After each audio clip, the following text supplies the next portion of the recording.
The South Pacific, 1942. The U.S. Marine Corps leads the attack on the Pacific Islands of the Japanese Empire. And for the first time in their history, they launch an amphibious assault with tanks. They knew they would have to have that type of support to knock out defensive positions in amphibious assaults. All of a sudden, our tank hit a hole. They were throwing everything but the kitchen sink at that thing. People say, well, I didn't realize there were tanks in the Pacific. They seize one island fortress after another. There's no real way to carry a large cannon around the battlefield for direct fire infantry support except a tank. But they face an enemy ready to meet them tank versus tank. Man, we were firing and firing and firing. Fighting across a battlefield as wide as the ocean itself. If you hit them, they're gone. Tanks go head-to-head in the Pacific War.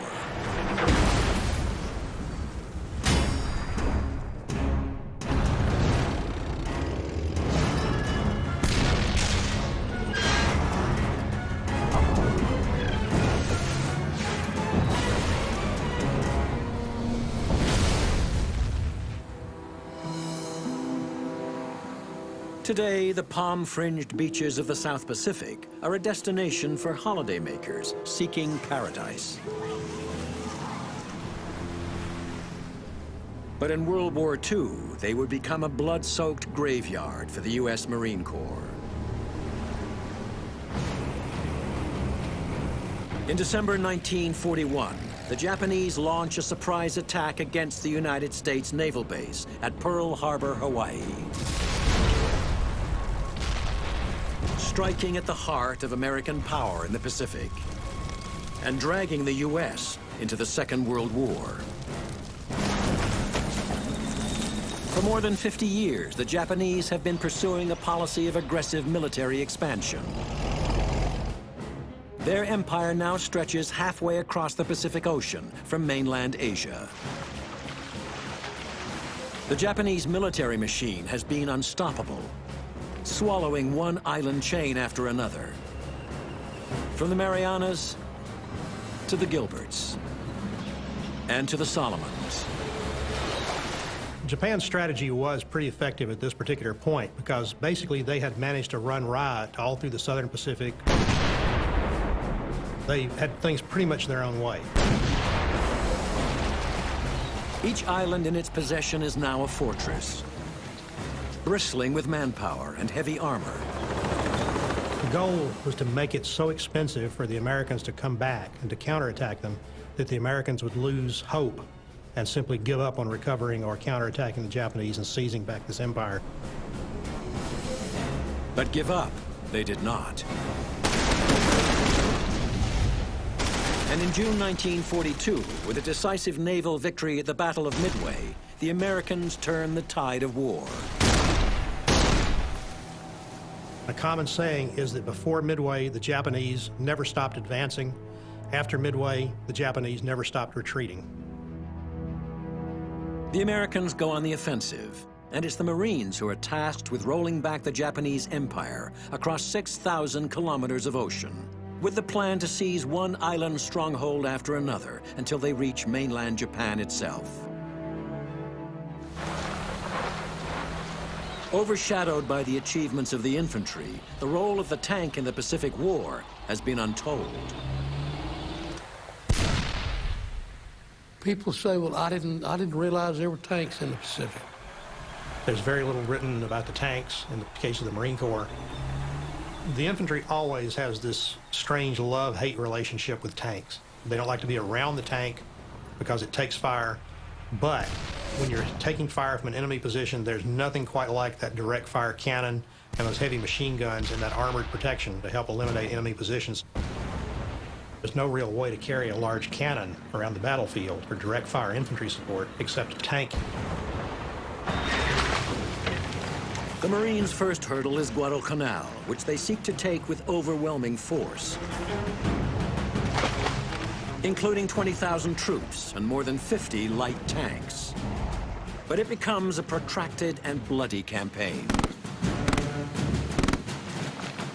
Not only are the Pacific Islands garrisoned by tens of thousands of soldiers, But the Japanese are also fanatical in defense. They never give up. You either kill them or get killed.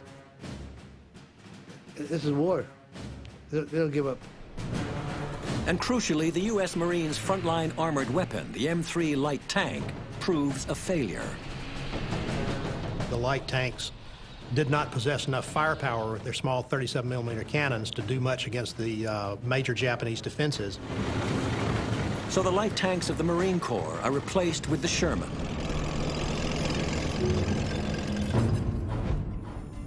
The medium M4A2 Sherman tank, with a 75mm main cannon, its firepower is a significant upgrade in the Marines' armored capability.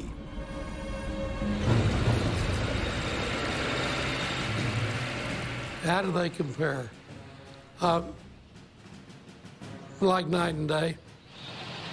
It was kind of like comparing a small Ford to a big Cadillac.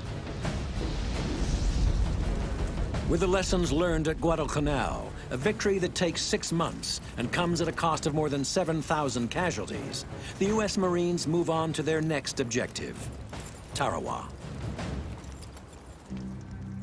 6,000 kilometers from Tokyo and part of the Gilbert Island chain, Tarawa is at the outermost edge of the Japanese Pacific Empire. It's a remote and sparsely populated atoll of tiny islands and coral reefs.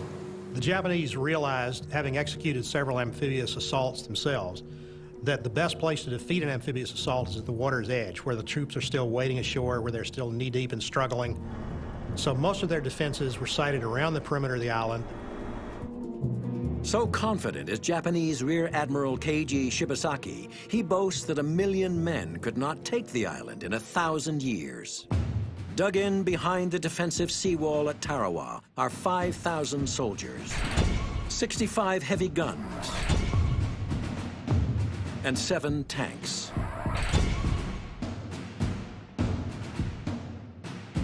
These islands were so small that the entire perimeter of the island could be fortified. So there was no chance except to assault these things frontally. Advancing on Tarawa, the Americans now have 14 medium tanks, dozens of light tanks, and 20,000 Marines.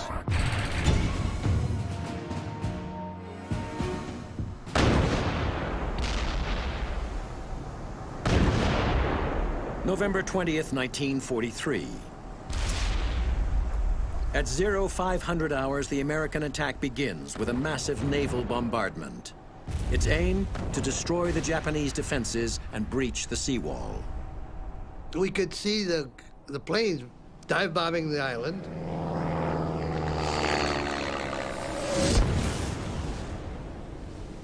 The heavy cruisers were there. They had 12-inch guns, and they were blasting the island like crazy.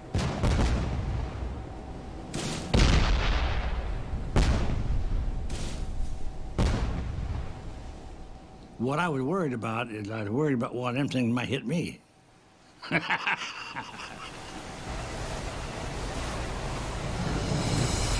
At 0900 hours, the first wave of Marines go in.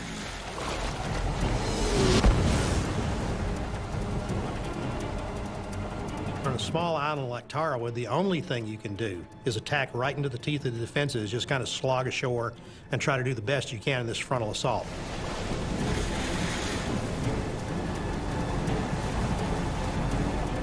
Three waves of Amtraks lead the attack, followed by C Company with 14 Shermans. A kilometer from the beaches, they're unloaded on a coral reef.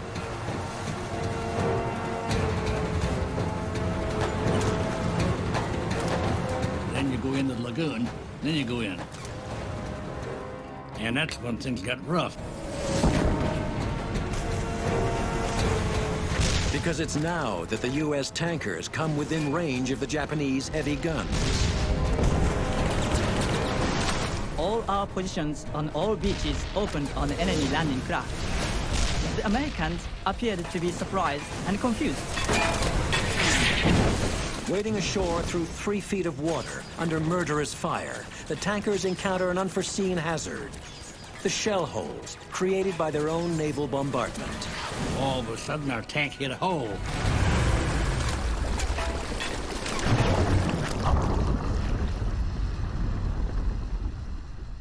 They was under fire. I mean, they were throwing everything but the kitchen sink at that thing.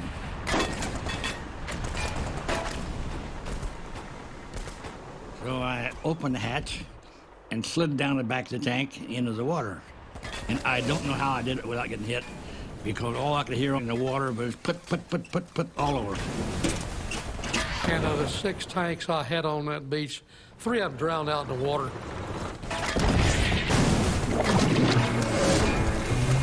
But we did get ashore. I got ashore with 3 vehicles.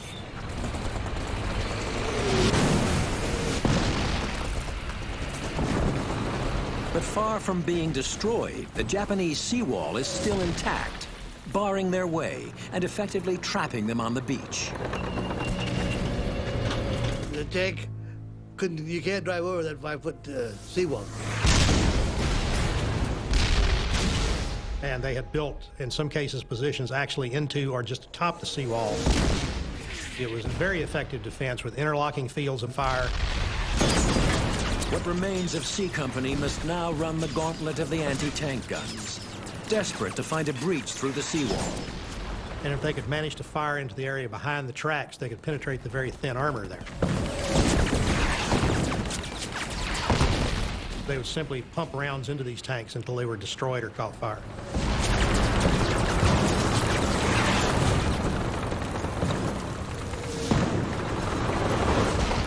Two tanks from Bales Company find a gap in the seawall and make it off the beach.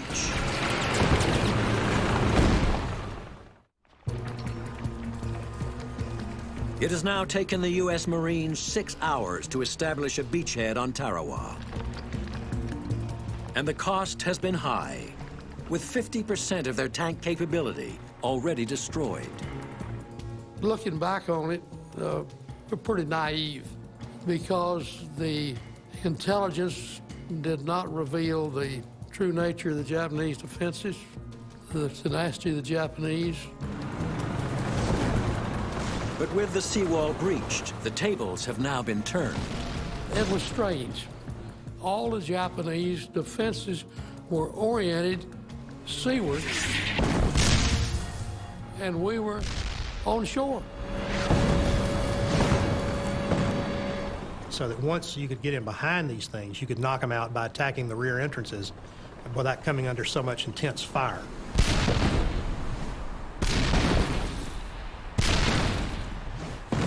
You had to find the opening because these things were dug into the ground and they were covered with mounds and mounds of sand. We realized you had to start firing into the openings.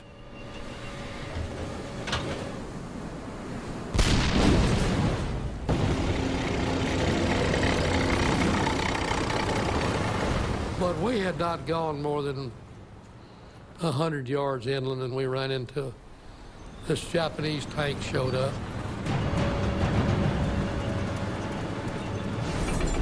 When I saw him, and I caught him out of the corner of my eye, this movement. And I realized what it was. The Japanese tank stuck its turret up over a revetment. I told the gunner, and he started to traverse over there. He probably had to traverse that gun 30, 40 degrees to get on that target. And he fired before I told him to. And he missed.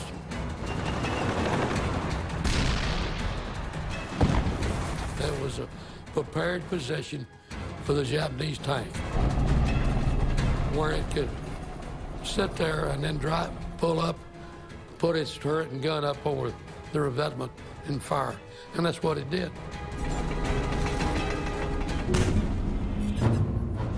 The Hago light tank, armed with a 37mm main gun. In a straight fight, it should prove no match for the medium Sherman M4. That projectile hit right on the end of our gun tube.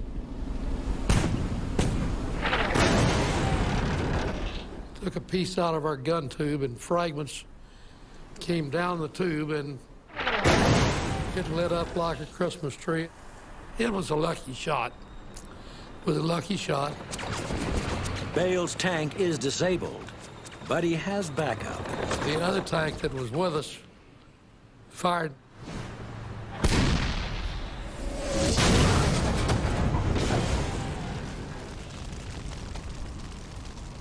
And that other tank fired, and all I know is he moved the turret off.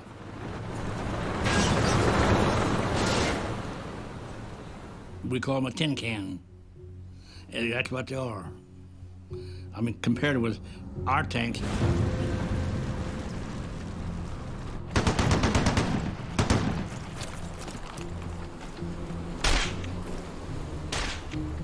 It takes 3 days for the Marines to clear the atoll.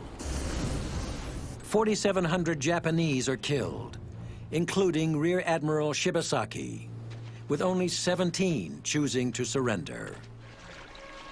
And in the space of just 76 hours, the Marines themselves lose nearly 1,000. Tarawa caused a major change in the way the United States viewed the war and the attitudes particularly, because up to that point on the home front, movies had always depicted people with relatively bloodless shoulder wounds or people dying with a noble, quip on their lips. But for the first time, the Commandant of the Marine Corps authorized the release of photographs of American casualties, including dead Marines on the beach, dead Marines floating in the lagoon. And he made the comment, "There is no royal road to Tokyo." Having punctured the Japanese Empire's first line of defense in the Pacific at Tarawa in the Gilbert Islands, the Americans now advance on the Marianas and the island of Saipan. The Japanese considered the Marianas actually the last defensive line before the home islands. Much bigger than Tarawa and halfway to Japan itself, the Marianas hold the strategic key to the war in the Pacific. The Japanese know that if their airstrips on the Marianas are captured, American Superfortress bombers will for the first time be within range of Tokyo itself. So they were prepared to defend these things with a major effort.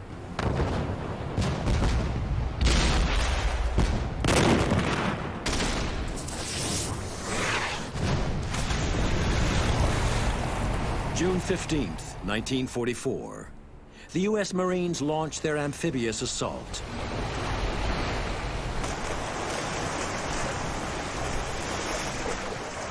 Saipan was the first of the real large land masses that the Marines attacked during the course of the Pacific War. So the Japanese could not have as heavy a defense of the beaches themselves.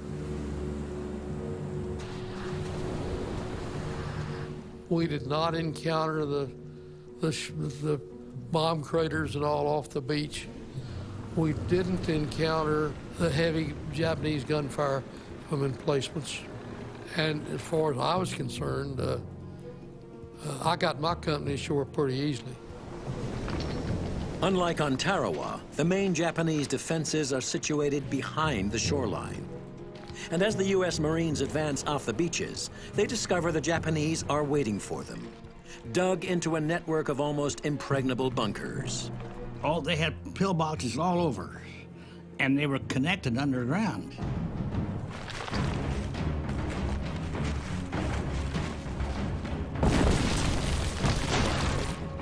So they were in a pillbox over here firing, and before you know it, they'd go underground to another one and come up again.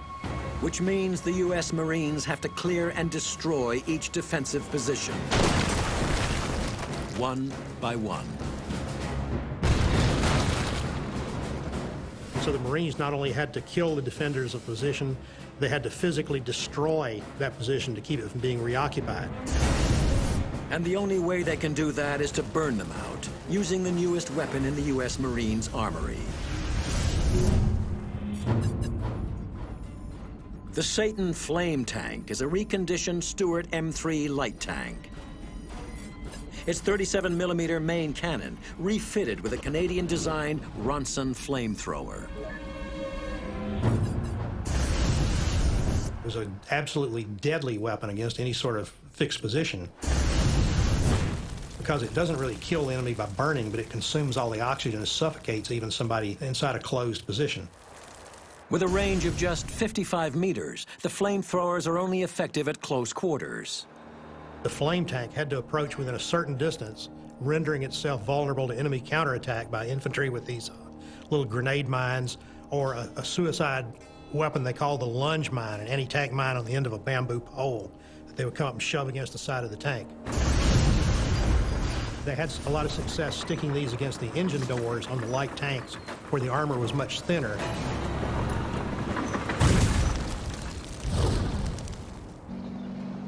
The Marines' advance now becomes a game of cat and mouse with the Japanese suicide bombers, with the Sherman supporting both infantry and flame tanks.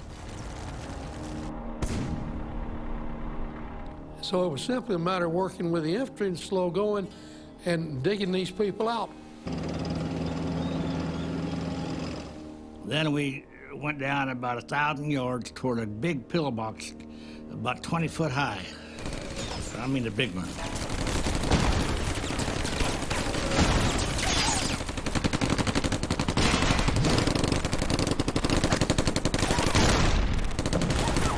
I started throwing shells in there. We fired about, I'll get 8 or 10 shells at that thing. And nothing would happen, they just fell off. Just like me shooting my BB gun at my barn out here. They just hit it and roll off.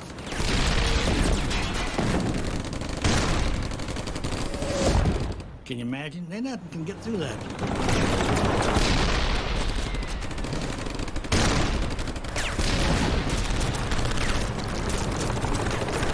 We pulled back and the light tanks had flamethrowers on them.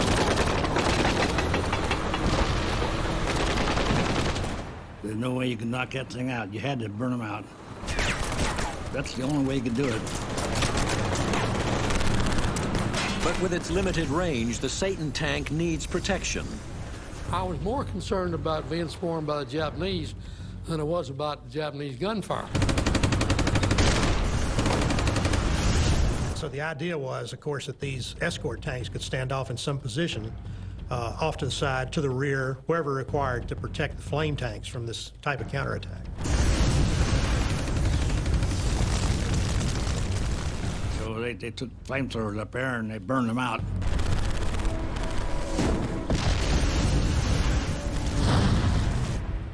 So as they burned them out, well, we picked them off.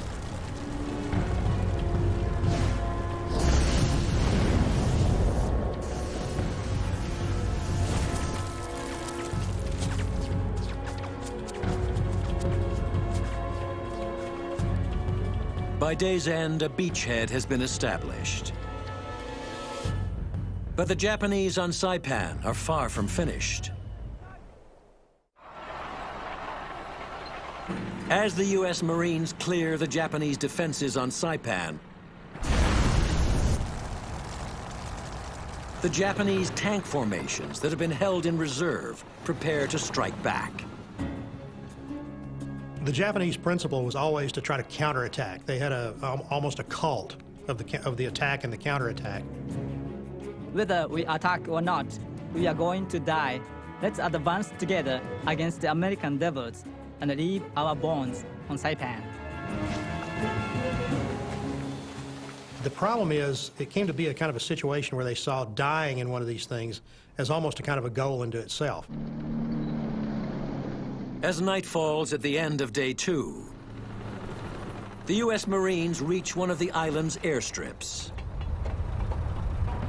At 0330 hours, the heavy rumble of Japanese tanks can be heard approaching.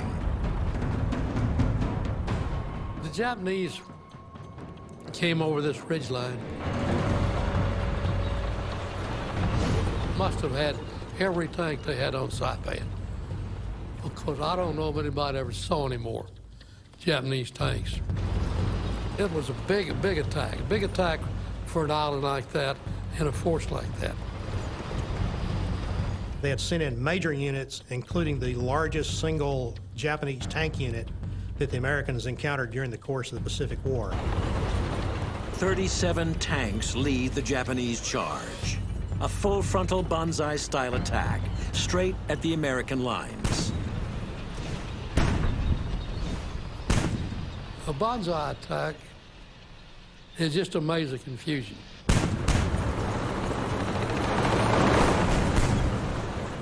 It's just simply a horrible maze of confusion. Like anything at night, you can't see. You're not sure, but you know it's there. Can you hear it? Man, they came up over that ridge. And man, we were firing and firing and firing. They just came at you and kept coming. Taking the Marines by surprise, the Japanese smash through the American front line, and the battle becomes a mass brawl of tank versus tank.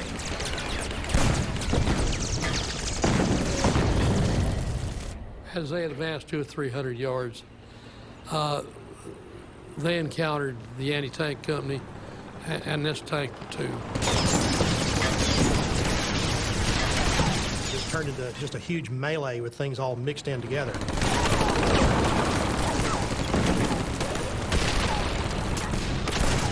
Tracer bullets light up the night sky. Explosions and shell bursts illuminate the battlefield.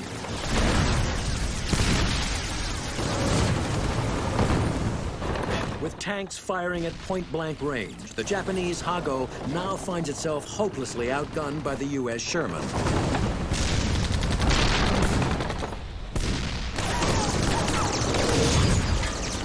And typical Japanese tanks didn't stand a chance. The Japanese armor, they had little light tanks there, but they didn't do any good. Their 37mm guns were not big enough. Their armament was not heavy enough. Our medium tanks blew the light tanks away. Flames from the stricken tanks now enable the Americans to pick out their targets. One of the aspects of the Japanese tanks was that they were, their design was such that in a lot of cases, you could actually knock them out with heavy machine gun fire. And there were instances where they smothered these things with enough 30 caliber heavy machine gun fire to actually get rounds through the vision embrasures, through small chinks in the armor, and kill the crew inside, disabling the tank. We just kept mowing them down. But the more we mowed down, the more came.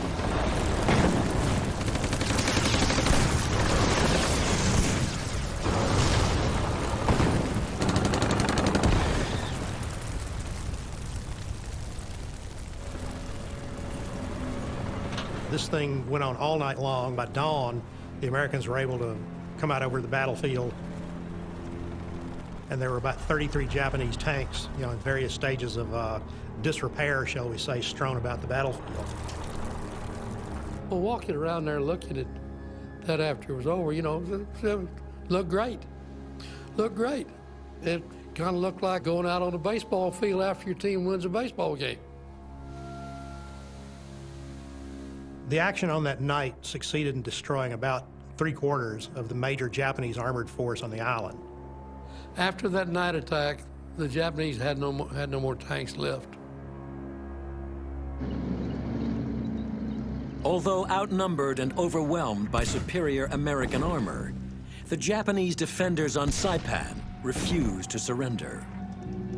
It will take the U.S. Marines another 3 weeks to clear the island, at the end of which they will be confronted with the final horror: the mass suicide of Japanese civilians. They were scared of the Americans. They thought they were going to get killed and murdered and raped. They were up in the end of the island there, and the whole family would just jump off the cliff at one time. Women throwing their children off the cliffs. You know, I don't know of how anybody could have stopped it.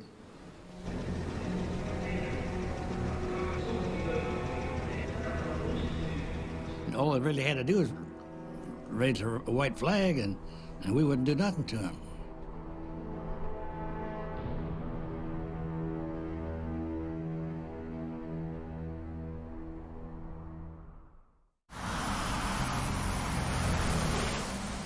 With the capture of Saipan and the Marianas, the Americans are now within range to launch daily bombing raids against Japan itself, in preparation for a full-scale invasion.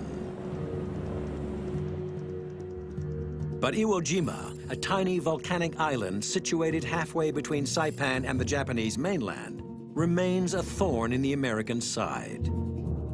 It was a Japanese radar base that gave them hours of warning of the approach of the American raids. And Japanese fighter planes flying out of there were picking off crippled American bombers trying to make it back to the Marianas. Measuring just 21 square kilometers, Iwo Jima is an unremarkable dot in the ocean. But the battle that raged here would make it infamous in the annals of the U.S. Marine Corps. February 19th, 1945. To their surprise, the Marines' amphibious landing is unopposed by the Japanese. Contrary to the defense of the water's edge, at Iwo Jima, what they had planned to do was to actually let the Americans come ashore.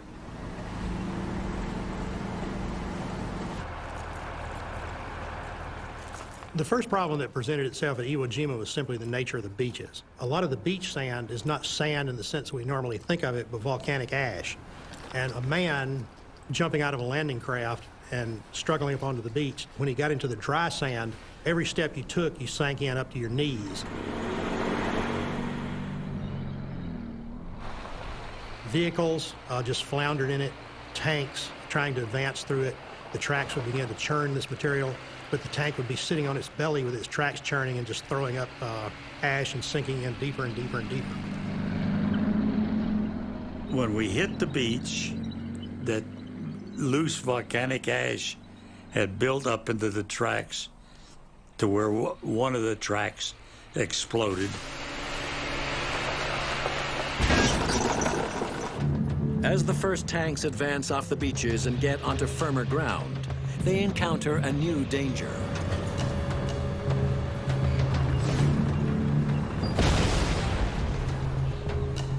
What they were doing was burying a 500-pound bomb about that far underground and then setting a 10-pound anti-tank mine on it.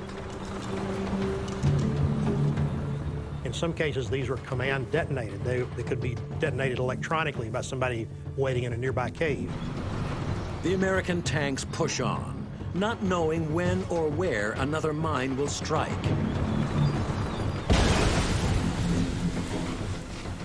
The tank went up in the air, the turret come off and landed right side up.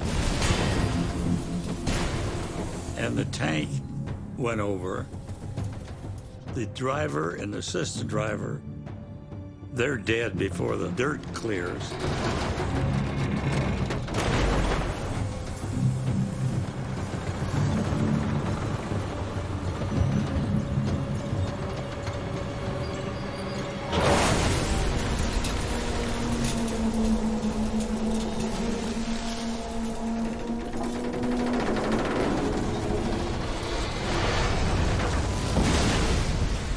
Made a hole big enough to almost bury the tank in, and everybody in it was dead.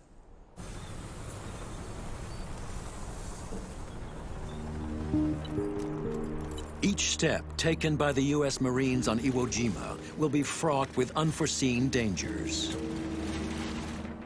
One military engineer who looked at the island of Iwo Jima after the battle said that it was probably the most heavily fortified place on the planet. To protect themselves against magnetic mines, the tankers have bolted wooden planks to the sides of the Shermans. But as the Marines are about to discover, the Japanese no longer have to rely on suicide attacks. Because for the first time in the war in the Pacific, Japanese gun capability is now a match for the Sherman.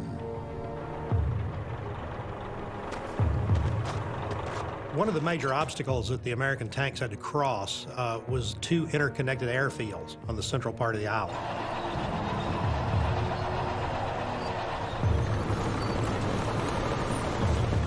And the real problem was that a lot of the Japanese anti-tank guns had been positioned to defend this open ground because they knew that this central plateau was going to be a major axis of advance for any sort of tanks. The idea was just smother them with artillery fire, and that's what they did.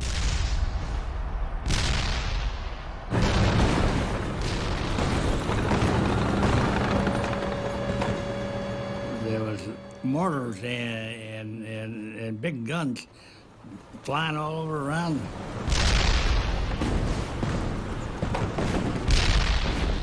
It was essentially built up as one huge ambush. The 47 on Iwo, that's the first time we met the 47s. The breech-loading 47mm anti-tank gun. With a barrel length of 2.5 meters and a muzzle velocity of 830 meters per second, it presents the first serious challenge to U.S. armor in the Pacific. Yeah, they would go through the tank anywhere it wanted to.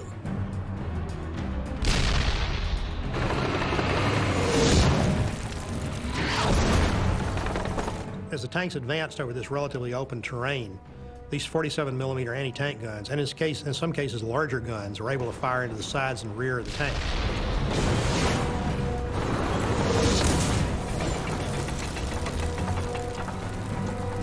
You know, anytime you penetrate the engine, that's going to disable the tank.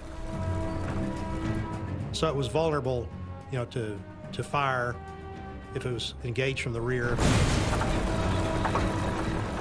There are photographs of tanks that have anywhere from 12 to 15 penetrations on one side of the tank alone.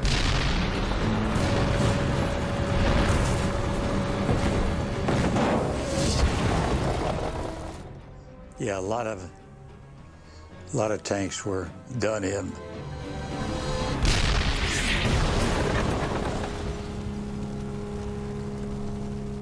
It's really always difficult to assess how many tanks were knocked out in any particular action, but the estimate for this one is somewhere around 33 or so.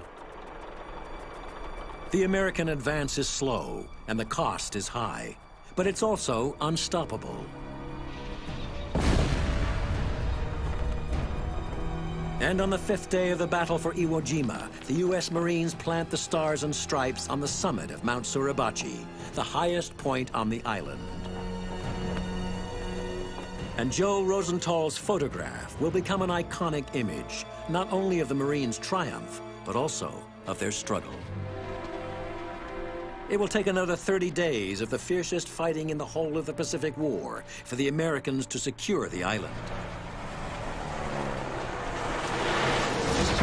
And with 26,000 wounded or killed, it's the only battle in which the U.S. Marines suffer more casualties than the Japanese.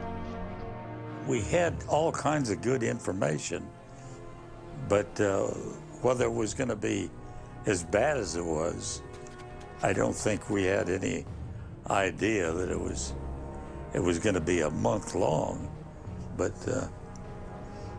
it got dangerous. A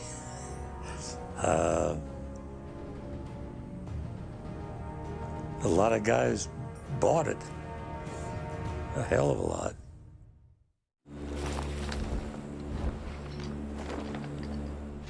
By the spring of 1945, the Axis powers are on the brink of total defeat.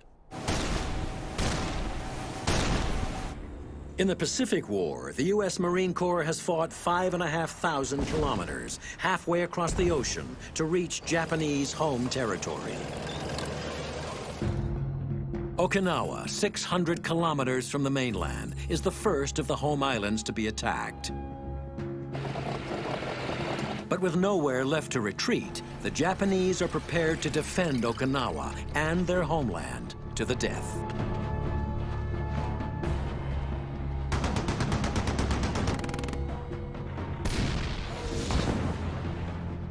I figured we'd have to fight the whole Japanese, you know. And it's bad because they're going to fight, they'd fight to the last man. April 19th, 1945. The battle for Okinawa is raging. Working in tandem with ground troops, 30 tanks advance against Japanese infantry positions on Kokuzu Ridge. Tanks are very vulnerable to close infantry assault. When a tank comes under attack by enemy infantry, the preferred method is having your own infantry with you. But in the heat of the battle, the U.S. tanks lose contact with their own infantry.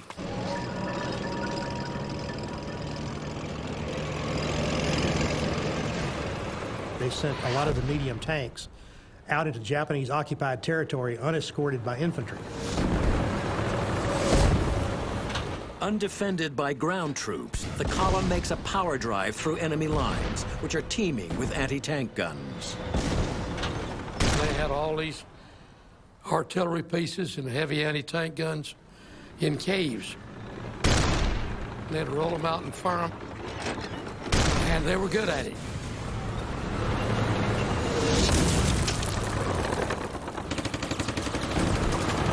"22 tanks make it as far as Kokuzu Village, a booby-trapped Japanese stronghold.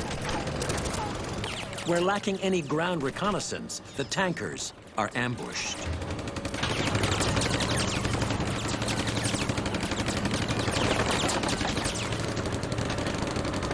Cut off, deep within enemy lines, and with no hope of reinforcement, the tankers' only chance is to blast and burn their way out. I mean, those people are trying to kill you, and you're going to kill them. That's it.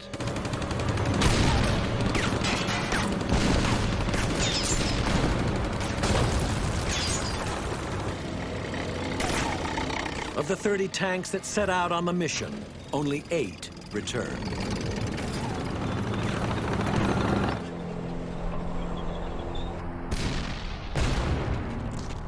Kokuzu Ridge is the last major tank engagement of the Pacific War, although Okinawa will not be taken for another 2 months.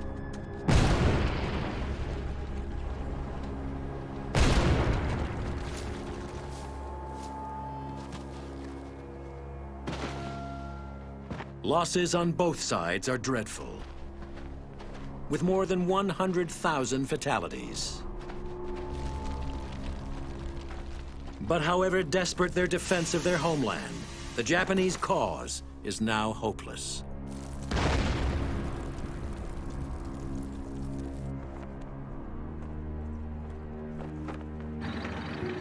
By June 1945, Okinawa is secured.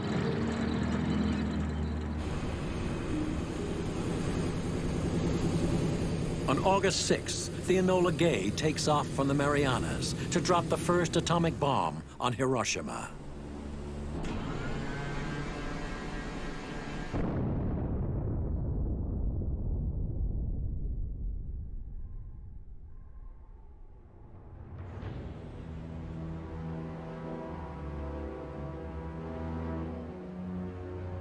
And within a week of the second bomb on Nagasaki, the Japanese surrender unconditionally.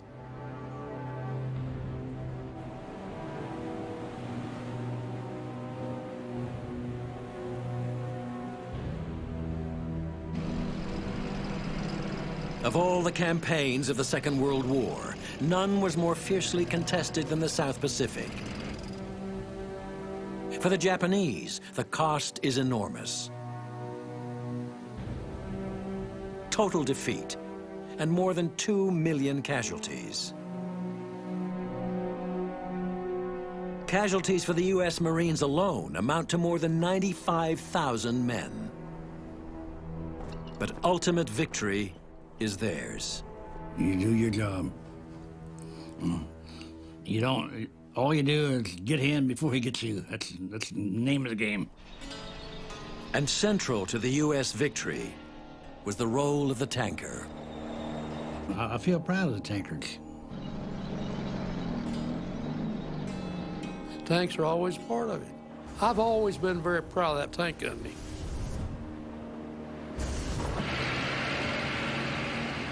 They wouldn't have won the war without tanks, as far as I'm concerned. But between the tanks and the ground troops, that's what took the islands.